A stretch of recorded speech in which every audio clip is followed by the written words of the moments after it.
BJP दफ्तर के बाहर ये जीत का जश्न हो रहा है।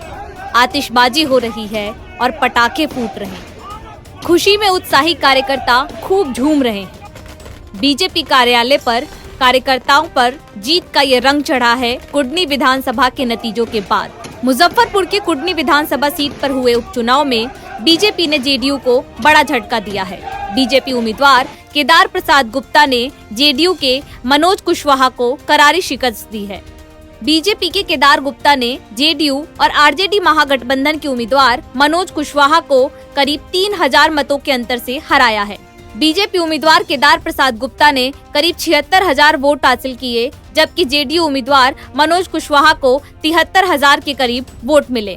कुडनी विधानसभा सीट पर एनडीए की जीत ने बिहार में नई बनी महागठबंधन की सरकार को बड़ा झटका दिया है और सबसे ज्यादा झटका किसी को लगा है तो वो है बिहार के सीएम नीतीश कुमार।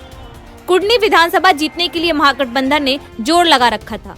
यहाँ तक कि नीतीश कुमार और तेजस्वी यादव संयुक्त तौर पर प्रचार करने भी गए थे। इसके बावजूद चुनाव हार जाने पर अब महागठबंधन में बवाल मचा हुआ है। एक तरफ जहां इस जीत से भाजपा का मनोबल बढ़ा है तो वहीं दूसरी तरफ महागठबंधन के अंदर उथल पुथल मची हुई है। हार के बाद अब जेडीयू के लिए सवालों का जवाब देना मुश्किल हो गया है। कुडनी विधानसभा उपचुनाव में जेडीयू के हार के बाद महागठबंधन में सीएम नीतीश के खिलाफ आवाज उठने लगी है। आरजेडी के पूर्व विधायक अनिल सहनी ने कहा है कि कुडनी में महागठबंधन की नहीं, सीएम नीतीश कुमार की हार हुई है। देखिए, चूक जनता दल यू से हुई है और नीतीश कुमार जी से हुई है। वहाँ कोई महागठबंधन नहीं हारी है।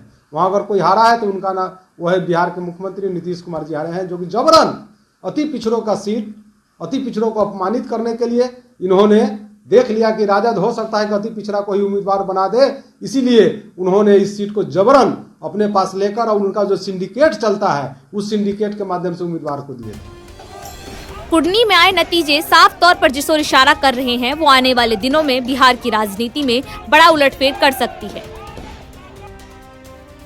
पहला संकेत, भूमियारों की नाराजगी भाजपा से दूर हुई है। दूसरा संकेत, नीतीश और तेजस्वी के गठबंधन पर वोटरों का भरोसा कम हुआ है। तीसरा संकेत, बीजेपी और चिराग साथ आए तो बदल सकती है बिहार की राजनीति।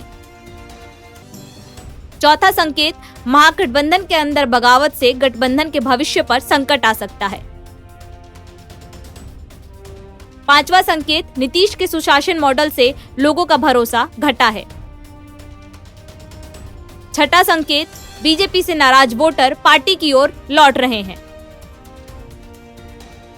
सातवां संकेत, उपचुनाव में ओवैसी का जादू नहीं चला है।